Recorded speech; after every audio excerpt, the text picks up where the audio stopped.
Hey everyone, let's make a candy apple pizza. You are going to need some sugar cookie dough, cinnamon, sugar, peanut butter, cream cheese, and 3 apples.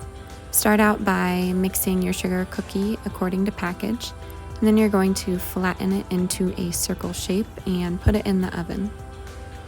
Then you're going to mix your softened cream cheese and peanut butter together and start peeling your apples. You want to slice them pretty thin, and then you want to coat them in cinnamon and sugar. After this, just mix it all together and start spreading your mixture onto your cookie once it gets out of the oven. Make sure your cookie cools for about 10 minutes. And then you can take your apples and put them in a pattern on your cookie or just throw them on top. Either way is fine.